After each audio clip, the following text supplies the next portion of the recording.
Bismillahirrahmanirrahim. Assalamualaikum warahmatullahi wabarakatuh. Bapak, Ibu, saudara-saudari, Alhamdulillah kita sudah masuk pada pekan kelima perkuliahan kita. Mudah-mudahan Bapak, Ibu, dan kita semua tetap sehat-sehat walafiat, beradaptasi di tengah-tengah badai corona saat ini. Sebagai pengantar diskusi, saudara-saudari, Bapak Ibu sekalian, saya memilih topik Azhar dan Indonesia, pendidikan, kemerdekaan, dan moderasi beragama.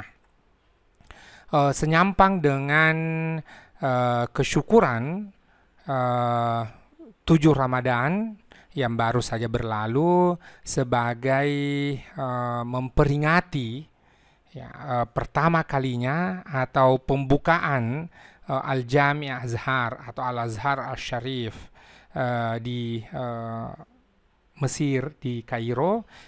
Kemudian karena momentumnya bersamaan dengan perkuliahan kita ini, maka kemudian secara khusus pengantar diskusi kita pada kesempatan kali ini adalah terkait dengan Azhar, dengan 3 topik ini: pendidikan, kemerdekaan, dan moderasi beragama.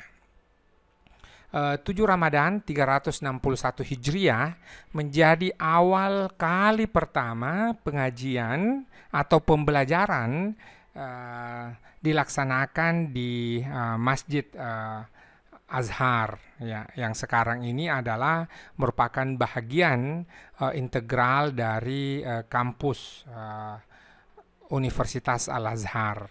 Namun demikian, Al-Azhar sendiri tidak hanya di kota Kairo di Mesir, tetapi tersedia atau wujud di provinsi-provinsi seantero negeri yang tidak saja Kairo, bahkan di luar Kairo. Di Kairo sendiri ini perjumpaan atau Mesir perjumpaan dengan kebudayaan luar itu sudah terjalin begitu lama. Tahun 2019 ketika saya ke Kairo, itu bahkan Universitas Amerika di Kairo akan merayakan 100 tahun pendirian mereka, dan itu berada di Al-Qahirah Al-Jadidah, di New Kairo, kota Kairo yang baru, dan dengan arsitektural yang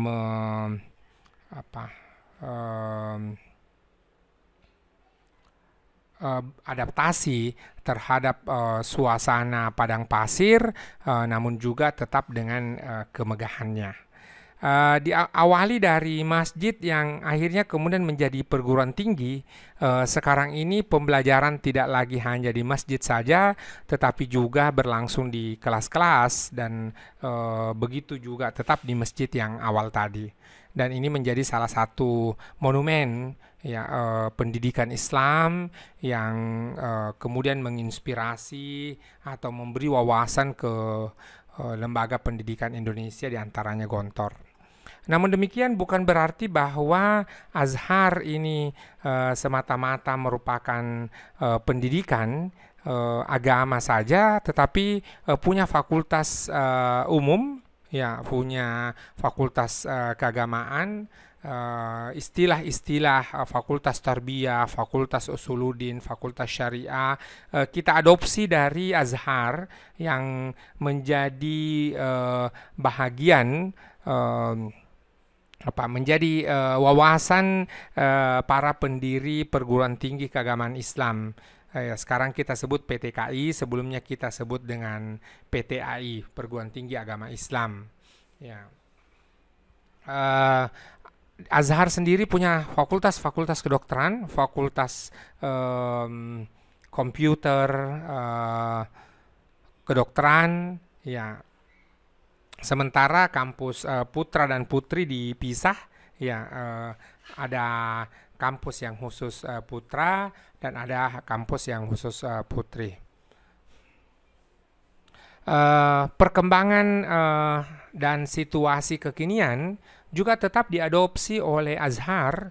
Tahun 2005 dilakukan proyek Al-Azhar online, ini dengan dukungan Uni Emirat Arab, lalu kemudian naskah-naskah atau literatur-literatur yang sedia kala hanya dalam bentuk kertas tercetak saja, maka kemudian dilakukan digitalisasi dan tersedia online.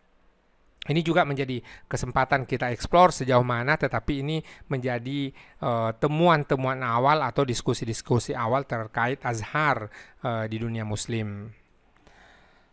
Sekarang kita lihat Azhar, dan tentu di sini duta-dutanya, ya, yaitu alumninya di Indonesia.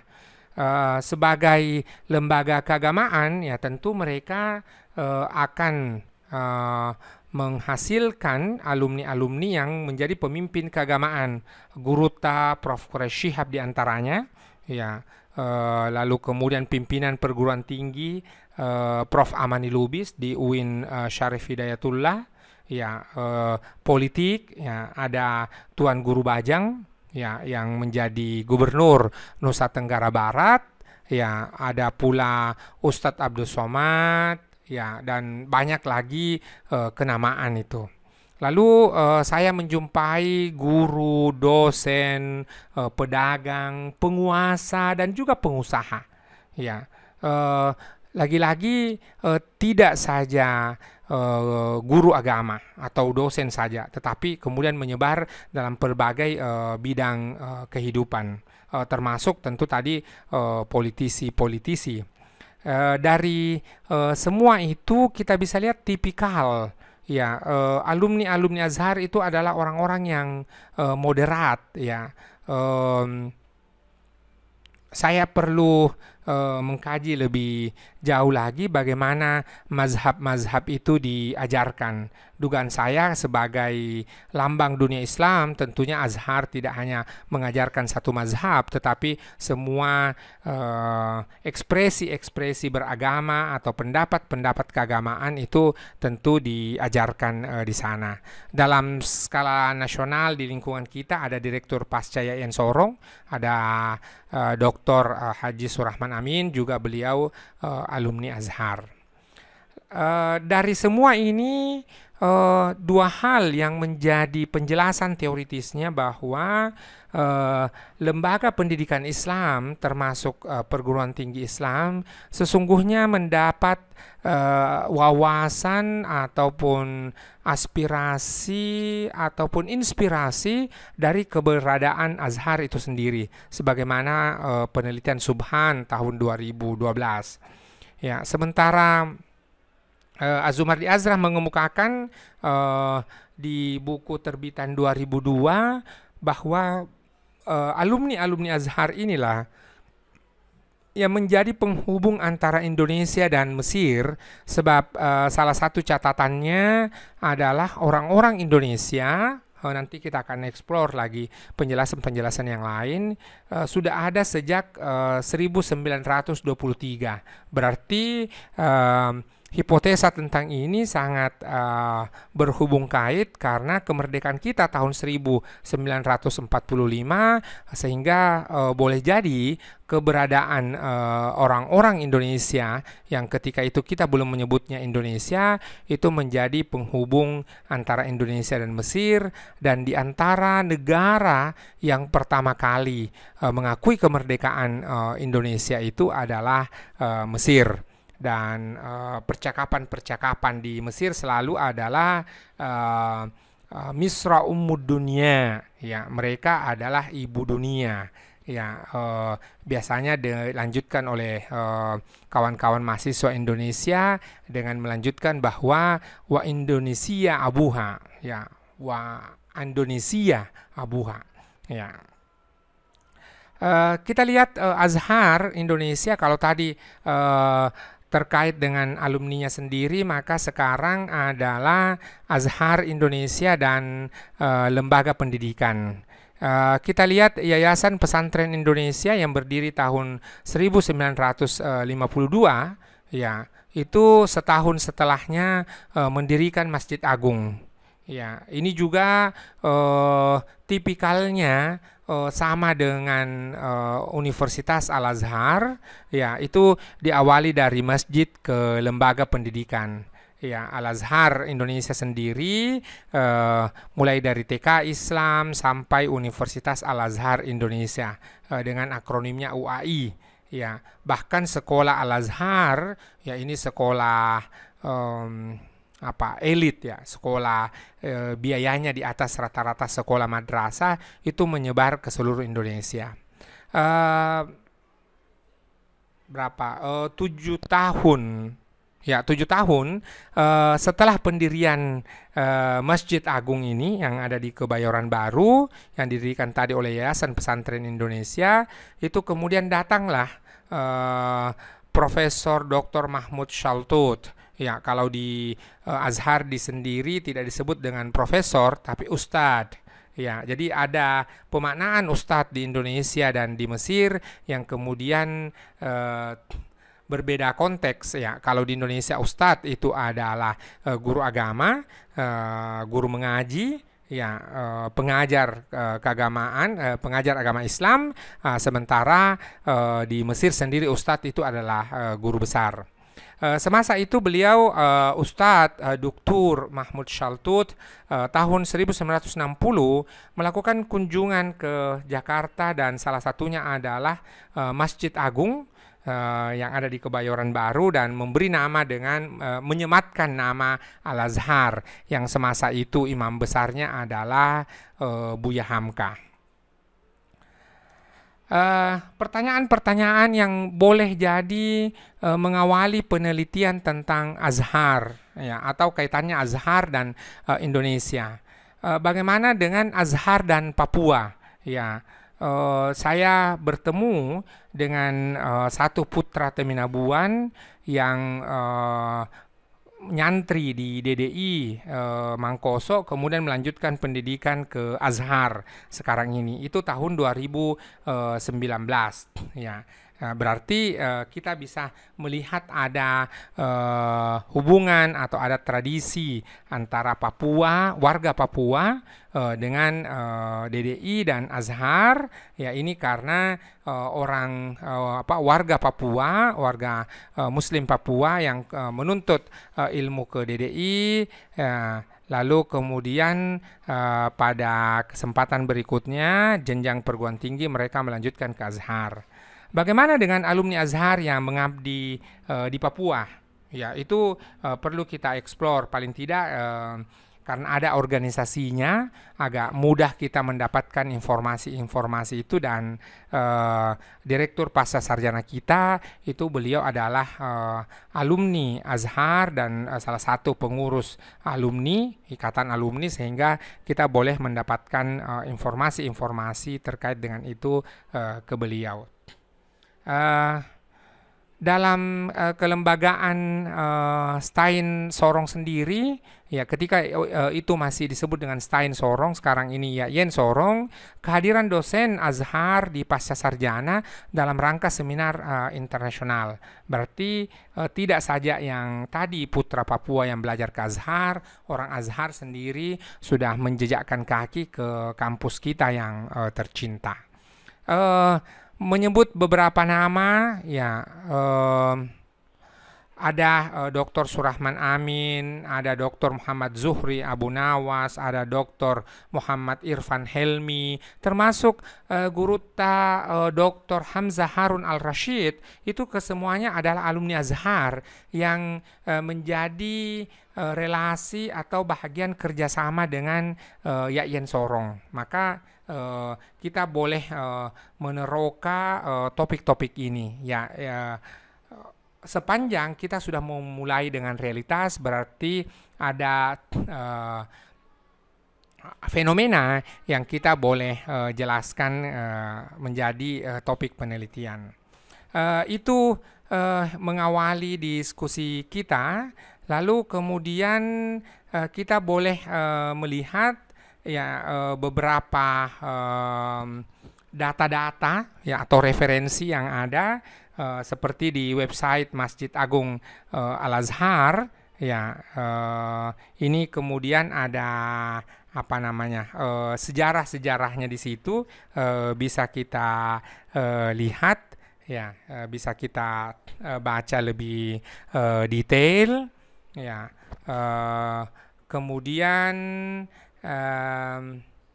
alumni Azhar ya di Indonesia, kata kuncinya ya ada seperti alumni Yayan Suka, lalu kemudian melanjutkan pendidikan dalam Dirosah Islamiyah di Universitas Kairo. Ini bukan Azhar ya, tapi Universitas Kairo. Jadi di Mesir sendiri bukan hanya Azhar yang menjadi tujuan kuliah mahasiswa Indonesia, tetapi juga ada Universitas Kairo, ada Universitas Ainus Syams ya. Hasan Langgulung itu di Ainus Syams apa ya, kita nanti telusuri berikutnya. Lalu ada tesis ya, Al-Azhar, Otoritas Keagamaan Baru dan Keislaman Indonesia. Ada kemudian Lembaga Pendidikan Tinggi Islam di Indonesia ya, alumni Azhar dan dinamika pembentukan di situ ya. Transformasi keilmuan ulama Nusantara. Jadi ketika mengetikkan kata kunci alumni Azhar di Indonesia, maka kita bisa mengeksplor topik-topik ini. Selanjutnya dalam kaitan dengan Indonesia sendiri ya, Republika itu kemudian menerbitkan satu artikel yang ditulis dengan redaktur Nasih Nasrullah dengan judul Akar Hubungan Harmonis Umat Islam Indonesia dan Mesir, termasuk kemudian beberapa penjelasan Az-Zumardi Azra terhadap hubungan antara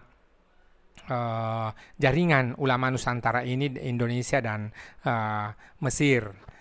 Bapak Ibu saudara-saudari sekalian, terakhir secara global yang seringkali saya sebut dengan wawasan, maka kemudian tentu kita perlu juga meneroka bagaimana karya-karya ya terkait Al-Azhar secara global. Ya, ada Al-Azhar in Revolution, ada Islamic Reform and Conservation, terus kemudian Reviving Historical Cairo Through Pedestrianization, ya, ada Al-Azhar Street Axis, ya. Kemudian Cornell menerbitkan Indonesia and Malay Students in Cairo ya tahun 1920 ya.